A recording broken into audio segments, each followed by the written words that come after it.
Durant. The fake. The second. Oh! Ankle break! Oh my god. Yo, you good, bro? Are you sure you're good, bro? What's up, boys? Welcome back to NBA This Week, the series where we recap the biggest events from this week in the NBA.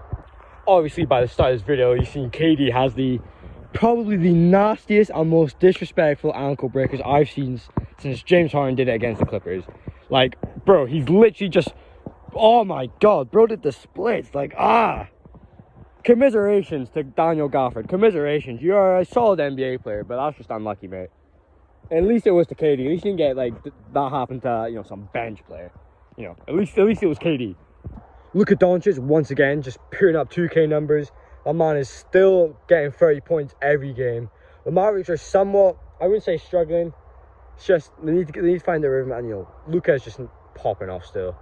It does look like Luka is just the white James Harden in, you know, the 2019 season when him and Giannis went after it. Will he be breaking those records? Possibly. I think he may be getting the triple-double record as well, but we'll see. I'll say it. The Cavs are title contenders. Their defense is crazy. They played the Lakers last night. They got fucked up in the first half. Lakers, you know, they struggled in the second half again. But Cleveland, man, they're looking very good. It's not just Darius Garland attacking. You got Donovan Mitchell now, who's averaging 31 a game. His leap, obviously last season was like, okay, Jazz were the first seed. Donovan Mitchell MVP season incoming. Doesn't happen. Get straight to Cleveland. You know, new scenery, new change, new role. Better teammates, I'll say. Better system, better environment. Boom, MVP season. Him and Darius Garland, hands down top 3 backcourt right now. Him, Clay. Him and Darius Garland, Clay and Steph, still have to give it to them. I'll say Harden and Maxey because I'm biased. Yeah, Cleveland just showed grit in this time. Evan Mobley and Jarrett Allen not almost fouled out. Got into early foul trouble, but, you know, that didn't bother the Cavs. But that second half, one thing I noticed, Cleveland just came out with that urgency. If you were watching, obviously, Lakers were amazing that first half. We'll get into Westbrook and all that. Cleveland just came out and just dominated. It was so fun to watch. They've beaten a lot of good teams. Lakers, do you know what I mean? Lakers aren't a good team, but they have 3 supers. They have LeBron, AD, and Westbrook, and they bet them.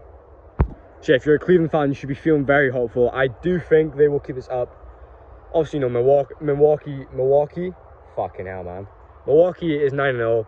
I think they'll be 10-0. I forgot who they're playing tonight, but easy chance to be 10-0. 15 games on tonight, which is crazy. I don't know how I'm going to keep up, but it's looking very good for Cleveland. Getting into that Lakers-Cleveland game, LeBron has been struggling. I mean struggling to hit a jump shot. Last night, I think almost all his points were in the paint, which, you know what I mean, it's LeBron. He's such a dominant force.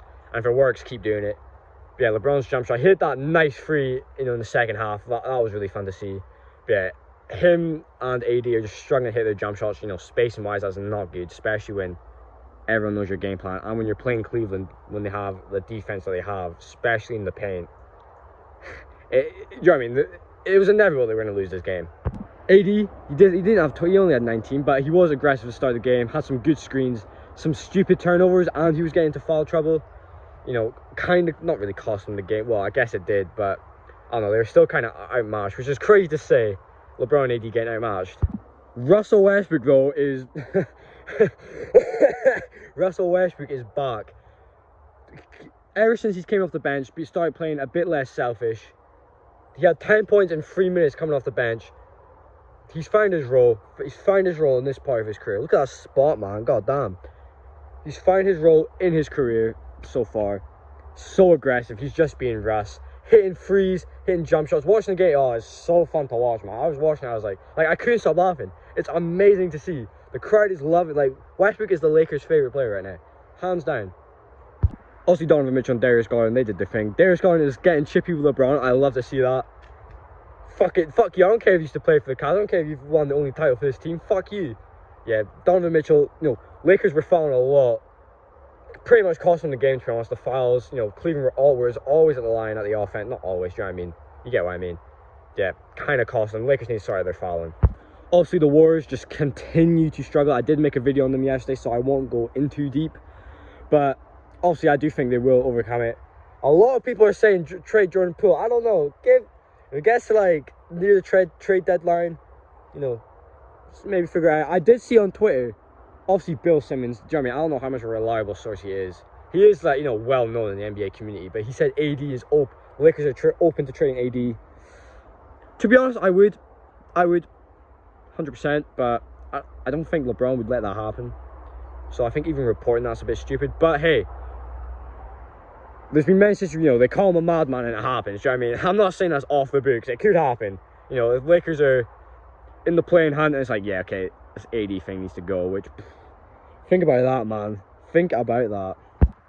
Obviously, this whole Kyrie Irving situation, I don't really want to talk about it because, well, I'm only a teenager. I'm only 19, and I don't really know exactly what, like, I don't even know what the documentary is called. I don't think I even saw the post Kyrie posted, but I don't know.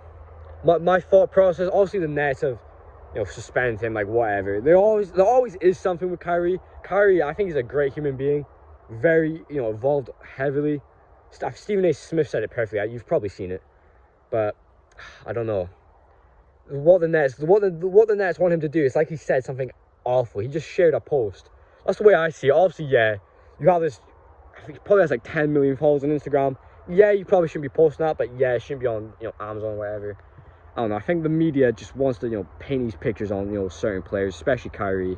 Kyrie, who's a free thinker, someone who states his opinions. He's a bit smarter than a lot more people. I just think he's been done wrong. To be honest, I hate to see it, but crazy to think. You told, you know, we all remember what it was like when, you know, it was announced KD and Kyrie were teaming up in Brooklyn instead of the Knicks. You said this is how it would have ended, you know, everything that's happened. I made a video on it ages ago.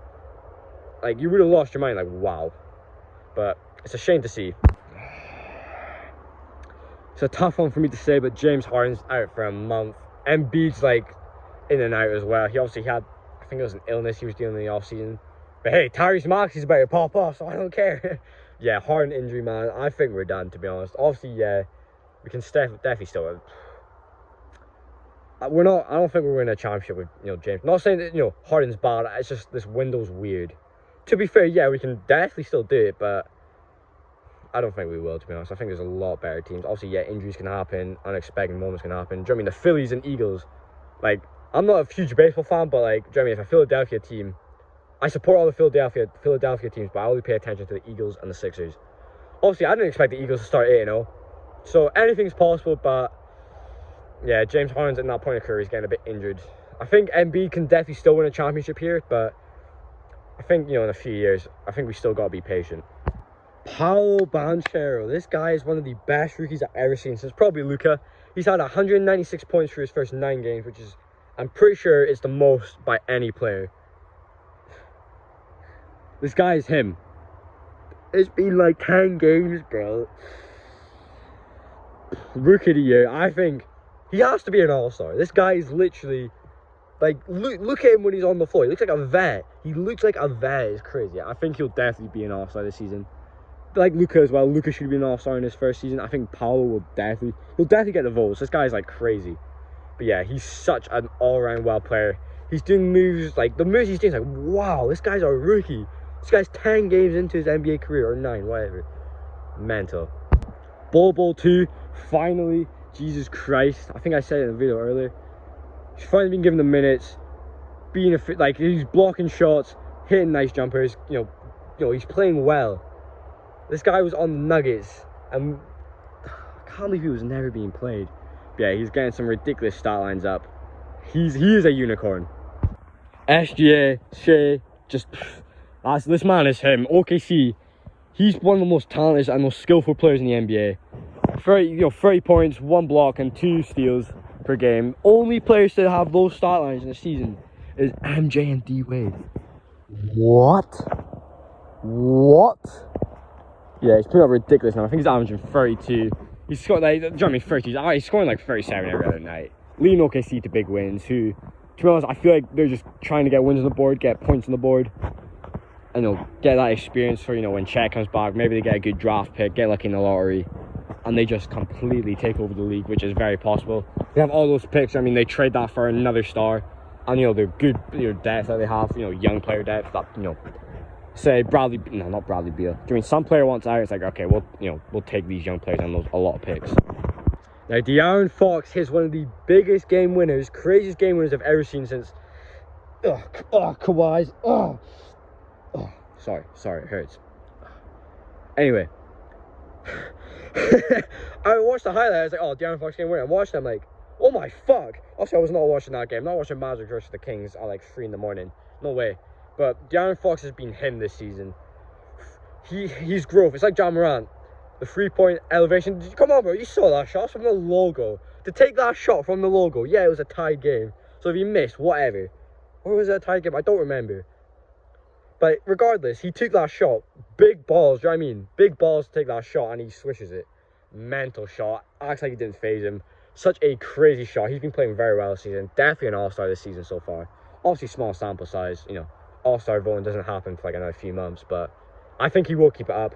De'Aaron Fox is one of those players that everyone's known. I think, I'd say about 3 years ago, I was like, okay, this is the player he is now. I thought he'd be a few years ago, and then it wasn't happening. I was like, oh shit. It's not like the sea, but okay, yeah, now he's here. Future Miami Heat player, I'll say it now. Him and Bam are gonna be, crazy duo. But he's a bit too good for Sacramento. Sacramento do have a good team. I will give him that. Maybe he does keep, ride it out, and they do, make the playoffs. But I do hope so, because he's a good player, good personality. I'm rooting for him.